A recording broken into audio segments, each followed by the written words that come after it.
Restoring Men in History. Article from the Washington Free Beacon.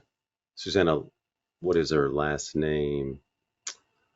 Lutty, June 8th, 2023. What's the bill? California bill would punish parents who don't affirm their child's gender identity. So let's translate it. What it's really about, taking control away from the parents and giving it to the state. And what would protect you in that situation? Your state constitution, right? Your state constitution. If the federal government was involved, it'd be your federal constitution. All right, let's go forward. A newly revised California bill would treat parents' refusal to affirm their child's gender identity as a violation of health, safety, and welfare in the context of custody disputes. And remember, the people, the powers that be, the Marxists, the leftist, when they usually start in this manner, they expand their powers. They don't shrink it. So be careful what they do at first, because the end goal of, what did Stalin say? Lenin. What did Mao use? Mao used the children. The Nazis used the children. So what's the goal? To move power from the parents to the state. That's the issue, and this can apply to many bills. So we're just taking a look at the bill. Has already passed the state assembly, she writes. It would require judges adjudicating such disputes over transgender identifying children to favor the parent who affirms the child's preferred identity. Now, that's the opposite of what we need. We need parents saying, hey, boys become men, girls become women, right? That's the encouragement that they need in the home. By the way, it's home versus the state. These issues are about the home, what you do in your home, what you teach in your home, versus the state and the state's indoctrination centers. All right, earlier this week, the authors released an updated version that specifically defines the health, safety, and welfare of a child to include a parent's affirmation of the child's gender identity. Look, there's male and female, two sexes. That's it. Change that the bill's opponents worry will open the door to non-affirmation being treated as abuse. Well, it's more than that. It's about the state getting power.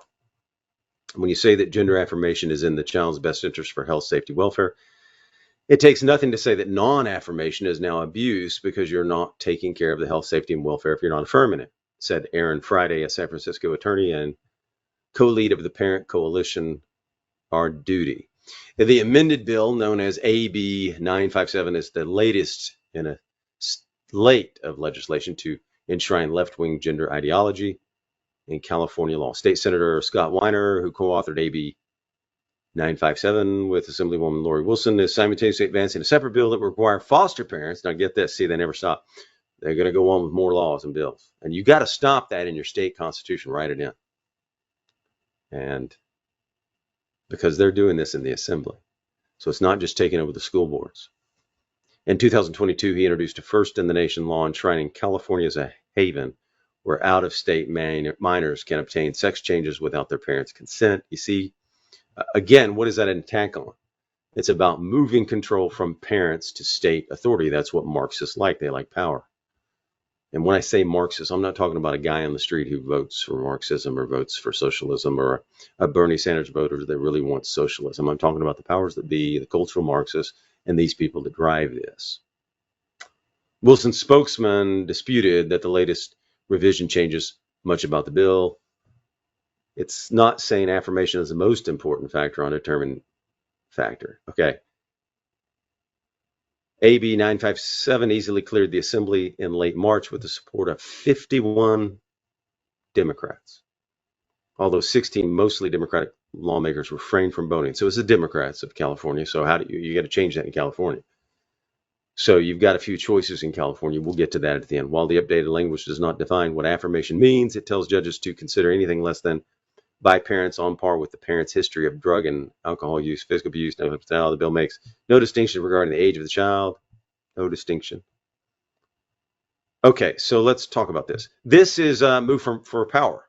The end goal is to get power and authority removed from the parents to the state. That's what this is really about. And you have to protect yourself how? State assembly. You've got to get out there and do more than vote. It's more than voting. It's picking candidates that support you, which is very difficult. I lived in California. So you're in a hard game. What else can you do? You can remove your kids from the school and homeschool if you can come up with the resources, or you can move out of the state. But men, you've got to rise up and stand peacefully opposing this. I just wanted to read this really quickly. So here's the thing. They're already indoctrinating in many schools these Marxist values, feminism, Marxism, and all these values. So now they're trying to punish the parents. See, they always take it a step further. It wasn't enough to put their ideology out there. And really, honestly, sex shouldn't be talked about in elementary school at all, right? That need to be talked about. That needs to be done where? In the home. We got to get out of the mindset that government is supposed to be involved in all these areas. It's not what we were founded on. We'll get in another area because this is a state constitutional area and the state of California. But we do need to end the Department of Education in the federal government because it's unconstitutional and causing confusion and ineffective, but mainly because it's unconstitutional, right? So here's the thing. Now they're going after the parents. Not a shock, not a surprise. They've been doing this before. They don't want the parents involved. They don't want the parents to see what you're teaching. So this is about freedom, the freedom to teach your kids what you want them to believe in your home, versus the state inculcating values, vices, and other things into your children. Parental power and authority, patriarchy. We need strong men, strong women that stand and oppose it. And we don't need the power going to the state government. Thank you. If you like these videos, please like, comment, and subscribe, and hit the notification button. We would appreciate it.